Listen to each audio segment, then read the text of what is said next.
Hello, my name is Kimberly Wilson of Tranquility du Jour, and welcome back to another episode of Tea with Kimberly.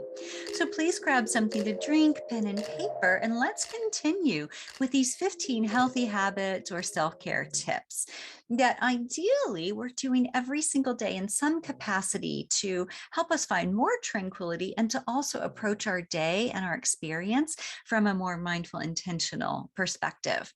All right, without adding more to your to-do list, okay? So let's look at the next four: journaling, gratitude, positive self-talk, and mindful eating.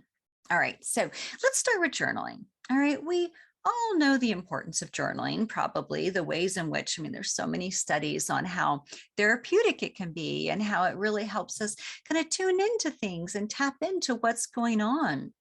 And many people will tell me, oh, I want to be a journaler, but I just, I start one and I just don't finish it. Okay, totally normal. And some people only go to their journals when they're having a really hard time with something. Also normal. And other people are scared to death to journal because they do not want their journal to be found.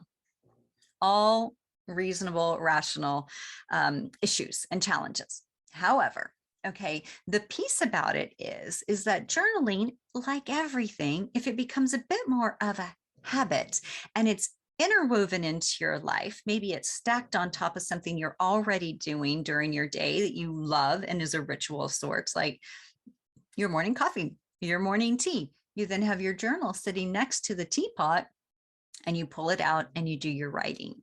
So journaling, it can be like, all right, well, I don't even know what to write about. I don't know where to begin.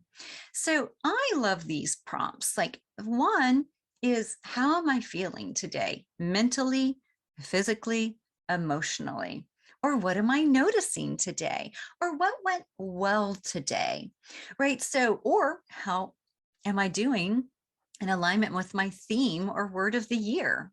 Just a constant, a regular check-in on all of this can be quite helpful as we think about having a bit more self-care and compassion in our days and intentionality. Okay, the second piece, gratitude, which ties in with the journaling a little bit, in the fact that you could have your journaling prompt be, what went well today? Then you're doing two things at once, right? So oftentimes, we're encouraged, right, to practice gratitude. What are you grateful for? And sometimes I'll hear from people, I am going through such a hard time, I can't even think of one thing I'm grateful for. So what I'll encourage them to do is just switch it to be like, all right, what went well today? And that can help us too, because we're automatically looking for what went wrong, how to fix it, how to repair it, how to do it differently next time. And yet, what if we tried to rewire our brain slightly to notice what went well and to honor and recognize that? And what can be helpful too is to have a gratitude buddy, right? So someone that you check in with regularly to be like, what are you grateful for today? And, sometimes people will do this via text every day, checking in. And that can be also a really, really helpful practice. Sorry, my pug is pushing me my back. He's a demanding little guy.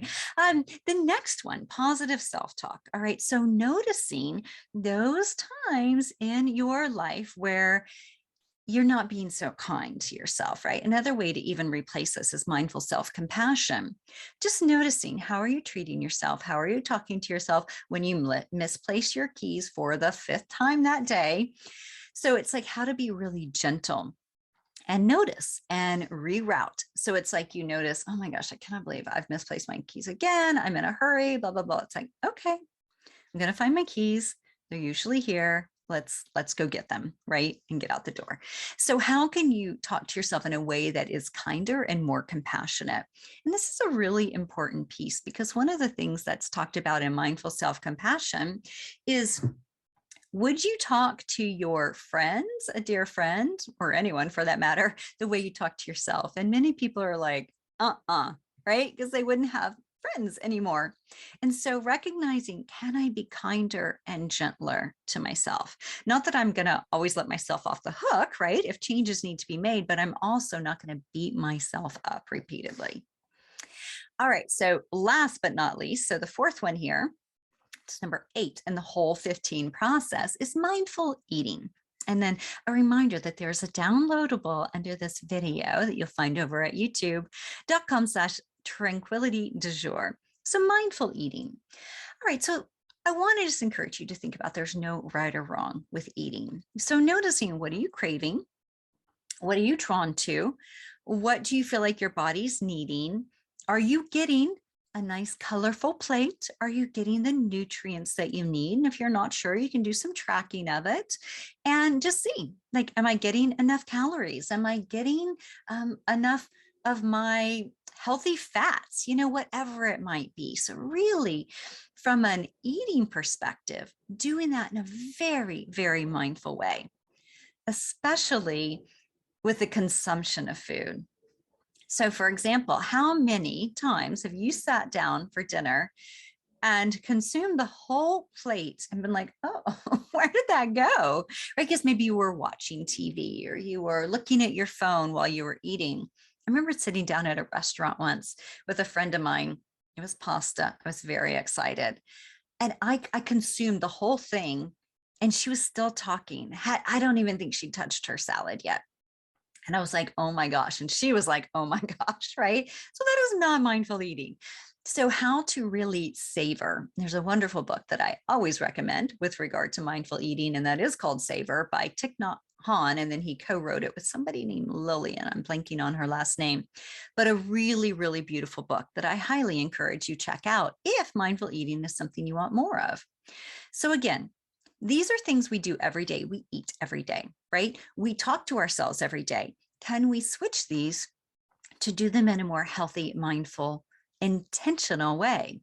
And then journaling and gratitude is just something to infuse into your day if you want to get more connected to your thoughts, to your feelings, and to seeing what is going well, what's right in your world right now, even when things feel challenging.